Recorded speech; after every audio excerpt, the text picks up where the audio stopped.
What's going on, guys? Welcome back. Stefan here from AppStuff, and this is the ultimate SwiftUI Bootcamp. So this video, guys, we're going to be going over how to clean up our code a little bit and do some refactoring so that we can make our code significantly more efficient and easier to read, easier to maintain, and easier to scale. All of these things are very important as you start to become a coder, especially as you start to build really big projects that get really complex. You want to know how to make your code really concise and really clean. So let's go over how we're going to do that. So we're going to hop into our loops tutorial. If you guys are just coming into the bootcamp now, I highly recommend that you go back and look at the loops tutorial because we are basing this video off of this one as well as our scroll view tutorial. So what we're going to do, guys, is go over how to sort of extract this subview here. And when I say subview, I mean like this row view that we have. And we're going to extract that to its own individual view. And we're going to see how much more concise that makes our code. So what we're going to do is highlight this H stack here, just like this, and hit Command X to cut that. And below this bracket, so literally just, you can click on the uppermost bracket. Let's go below that, right above this preview struct. We're just going to say struct like user row view. It's a view. Open up your parentheses. You're going to say var body colon some view, and then you're going to paste that in there. So now what this does is essentially we just extracted the code and put it into its own view. So now we can go up here and just access that user row view. We are going to get an error here because we don't have this driver name inside of this structure, right? That's inside of our loops tutorial structure. So just go ahead and replace this with like, driver name goes here or something like that. We're going to go over how to fix that problem. I just want to show you guys that this will look exactly the same as it did before. But now we just use this one line of code to access this extracted view that we just made with this user row view. So you guys notice it looks exactly the same apart from the driver name, right? And that's because, like I said, we extracted this and made it its own view, and now we can access it just like this. And we just use these parentheses. That's known as a constructor that actually creates the view in our program. And you guys notice this looks a whole lot cleaner. So what I actually want to do now, guys, is extract this to its own file. You could leave it like this if you want, but typically you don't want multiple structures like this in one file. You want to separate them out. It makes your code a lot cleaner and easier to read. So pretty much just like we did with the grids up here, we're going to create a new folder. So just go up to the top here and you could right click and hit new group, or the shortcut is hitting Command Option and then N. And I'm going to call this loops. And let's go ahead and put our loops tutorial guy into this folder. And then I'm going to make a new file in the loops folder. It's going to be a SwiftUI view. We're going to call it user row view. And then we just need to go back to this loops tutorial guy, take all this code here, do Command X, and highlight all this user row view right there, delete that just like that, and then you're going to paste that back in there. And now if we go back to our loops tutorial folder, or sorry, file, and we can literally just hit resume, you guys are going to notice that it looks exactly the same, and it's way, way, way cleaner than it was before, right? Before we had a bunch of code inside of this for each loop. Now we're just accessing that user row view. So this is where things are going to start to get interesting. What we want to do now is go over how we can actually have each row display different data, okay? So we have this drivers array, which is where we're getting all of the driver names. And then we're looping through that array, if you guys remember from the tutorial, but we're not actually doing anything with this driver name property, right? So it's just doing a for loop, and it's creating the user row view X amount of times, X being the amount of, or the count of the array. So what we're gonna do is create something called an input parameter, guys. So we're gonna go back here, and right below your, what's it called? User row view, you're just gonna say let driver name, and you're gonna put a colon, and you're gonna say string. So this might be a little confusing. Some of you guys might have seen this before, some of you might not, and that's totally fine. But essentially what this is saying is you have to pass in a driver name when you create this view. So every time we create a user row view or a user cell, however you want to think about it, we have to now give it a driver name. So you guys are noticing down in our preview, it's saying, hey, you're missing an argument, right? So if you go just hit that little stop sign looking guy and hit fix, now it's going to say, hey, you have to give me a driver name in order to create this view. So here I could just go ahead and pass in the string Lewis Hamilton. So guys, we know that it has to be a string because we declared that data type and said that it has to be a string. Similarly, I could have made this a number, you know, like I could have said int, and now you guys would notice that I would get an error here because I'm passing in a string as the input parameter to the constructor, as it's called, because this is what's constructing the view. But it's like, hey, you have a data type mismatch, right? So we're just gonna change this back to string. And basically when we pass this property in, it sets this driver name property, and now we can use that inside of this view. So you guys are noticing I passed in Lewis Hamilton, but we don't see Lewis Hamilton showing up where it says driver name goes here, right? So basically what we do is we just go back here and pass in driver name. So that is accessing this property, right? And because it's an input parameter, or like a property that we have to pass in, whatever we pass into that property, in this case it was Lewis Hamilton, that's what this driver name is going to be.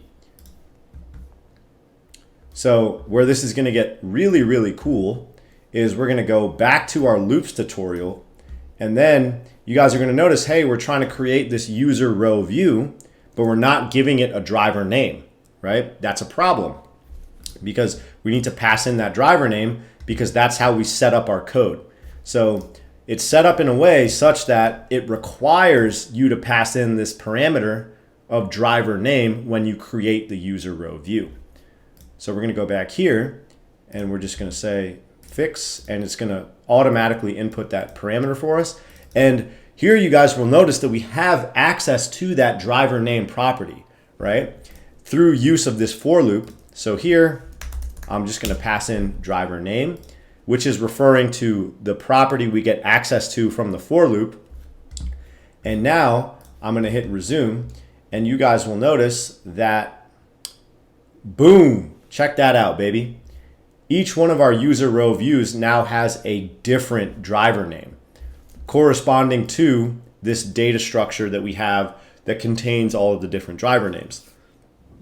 So let me actually go ahead and rename this to just like name or driver to make it a little bit more, to sort of separate all these names, because if you know, using the same name for everything might make you guys confused. I understand that. So let's go over this one more time, and then if this is still a little bit confusing, we're going to do another example, guys, with this scroll view tutorial that we did to create this awesome UberEats menu. So really quickly, I'm just going to go ahead and do another brief explanation of what we just did. Guys, before we continue with this video, make sure you check out my website at stephancodes.com. I have tons of amazing content on there, including online courses, project templates, and subscription plans that give you guys access to premium content, discounts on the courses, and private tutoring as well. And you guys could check out a bunch of the different project templates I have, like Instagram, Twitter, WhatsApp, and then I also have some amazing online courses that really help get your coding skills to the next level, whether you want to build your own app or become a professional developer and start making money. So check out my website, stephancodes.com, And make sure you guys like this video and subscribe to the channel to help me grow this thing. And if you want to see more content like this, make sure you keep on coming back. All right, guys, let's get back to the video. So back in our loops tutorial, we used to have all the code for creating this user row view inside of the for loop. It was pretty messy, right? One of the benefits of that, though, was that we could directly get access to the driver name. When we extracted the subview into its own component, or we extracted that user row view into its own file or own structure, now we notice that we don't have access to that driver name, right? We added this in later on. So we had to pass in just like a static property, very similar to what we're doing with the image here and the image here, right? Obviously, we don't want the same image for each driver. We're going to go over how to fix that in just a second as well. So we created this input parameter for driver name, and we're saying, hey, this is required to create a user row view. If we were to resume on our preview, you guys will notice that it's just this single row view, right? I hit resume again. We should see Lewis Hamilton coming up here. That's because I'm passing Lewis Hamilton in as the driver name in our preview. You guys will notice that if I said Max Verstappen, then it updates, right, to whatever property I pass in. So a big distinction here that's really important, that's really difficult to understand in programming, is we have created this property, but we haven't given it a value yet, right? We're just saying, hey, this is a driver name and it's going to be a string. And this is where we're going to put that driver name. We don't know what it is yet. We've just created a property called driver name that's going to be a string, but we haven't actually given it a value, okay? We actually physically give it a value when we create this user row view back in the loops tutorial, okay?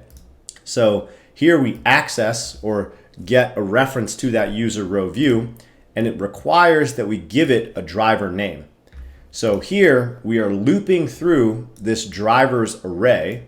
So on the first loop, the driver name or this driver property will be equal to Lando Norris. So then we create the user row view on the first iteration of the loop, and driver name is equal to Lando Norris. So then our cell here, the driver name is Lando Norris, and that's what it displays. On the next iteration of the loop, right here, we create a user row view and we give it the driver name of Ayrton Senna, right? And then on the next iteration of the loop, we create a user row view. We give it a driver name of Lewis Hamilton, and that's why Lewis Hamilton shows up there. You guys will notice that this list of drivers appears in exactly the same order as my array.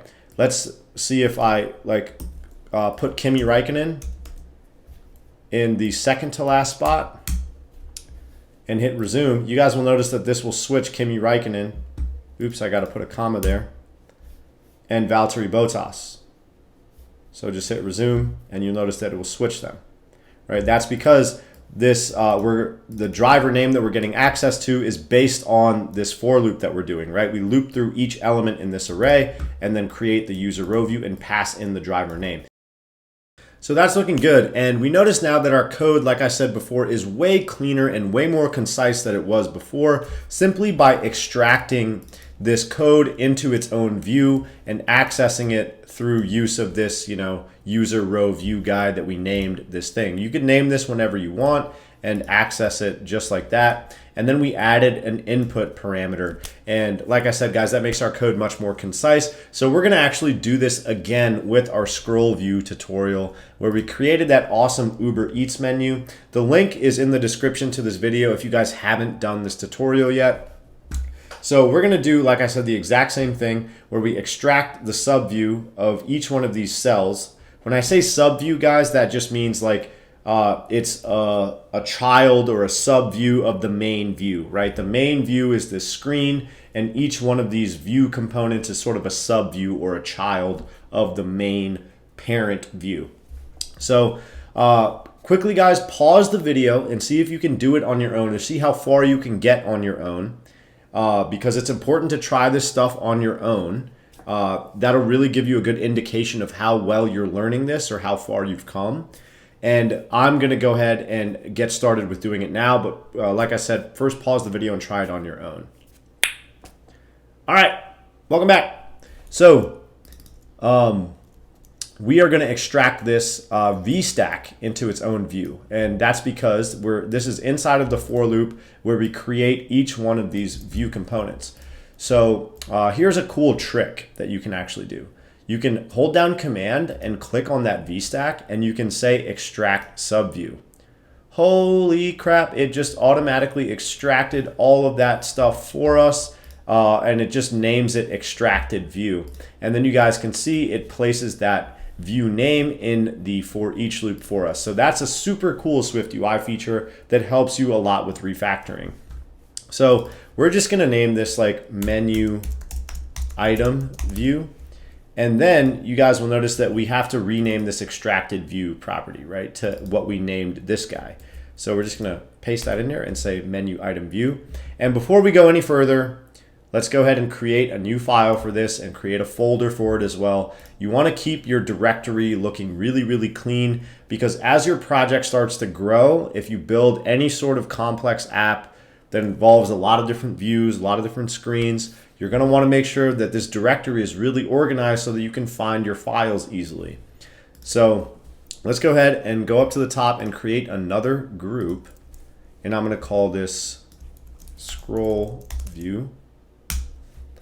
And we are going to just drag this scroll view tutorial guy up there.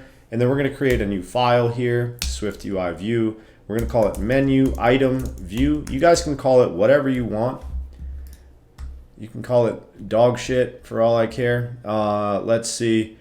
Now you guys will notice that we have an invalid redeclaration of menu item view. That's because we have a struct or structure named menu item view in another file. So we're just going to copy all this, or cut it, sorry. Go back to menu item view and paste it in there. And now we are good to go.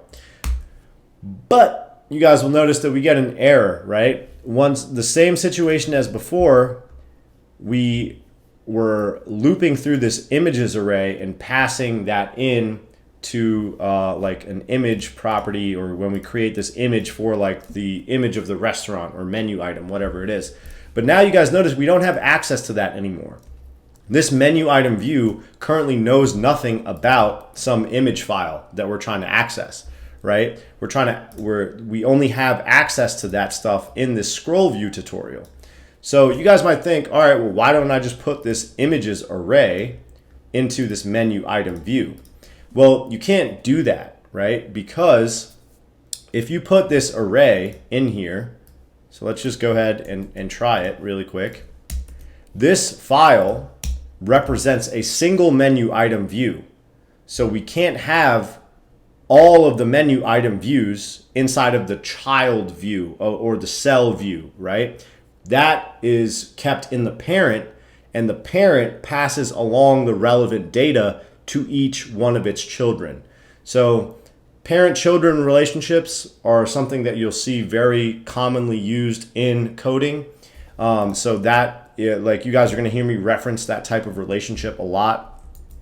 So let's just go ahead and put this back, or we could just delete it from the menu item view, because having that entire array of items inside of just the cell is not the right way to do this. We just need a single image name inside of the cell. So what are we going to do? We're going to create an image name property.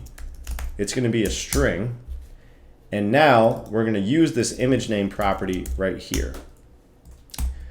But we're not done yet, right? We're saying that, hey, we're requiring an image name property for this view to be created, and that's great, but we still need to actually give this image name a value. Right now, nothing is giving that image name a value. You guys will notice that we get an error here in our preview, and when we try to create it here, it will give us an error as well, right? Missing argument for parameter image name. So once again, it's requiring that we pass in an image name in order to create this view so that we can actually configure this image with a unique value, right? So let's go ahead and do what we got to do.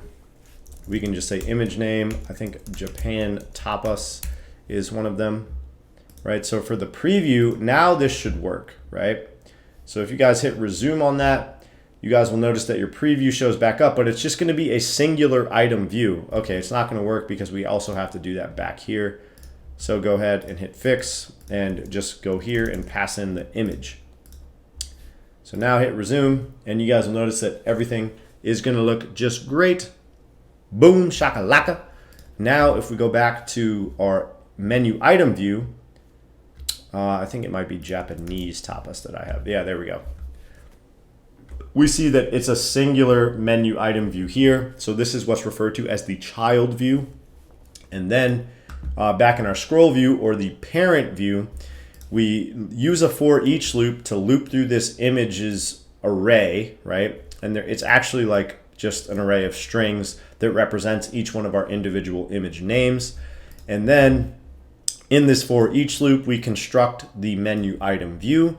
And it says, hey, you need to give me an image name. And that's what we have access to inside of our for loop when we loop through this array.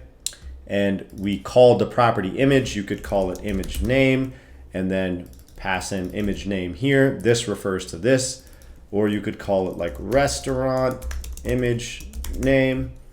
Just make sure that you stay consistent with your naming. It doesn't matter what you call it, but just know that in this for each loop, we're looping through this array of strings, and this property name refers to each one of the individual items at that particular iteration in the for loop. So on the first iteration, it's Japanese tapas. On the second iteration, it's Japanese ramen. And that's why each one of these images gets rendered out differently for each one of our menu item views. So that is going to wrap it up for this tutorial, guys. I'm sure there's a couple other places you could look at how to do this in the app. Basically, the whole point of it is to keep our code really clean and concise by extracting subviews when we need to. You guys might say, well, hey, I don't really care about that, right? Like my code was fine before. Well, this gets to be an issue when, say, that we wanted to reuse this menu item view cell in like 5 different places in our app, right? You don't want to copy and paste all this code 5 different times in the 5 different places you want to use that menu item view. You want to have it in one singular location, and then you can literally just reference it throughout the code every time you want to use it. So this is one of the most important parts about becoming a good programmer, is learning how to refactor things and really clean up your code and make it more concise. It's easier to read, it's easier to scale, and the less code your app has, the faster it's going to be. So that's going to wrap it up for this video, guys. Thanks so much for watching. We'll see you in the next one. Peace out.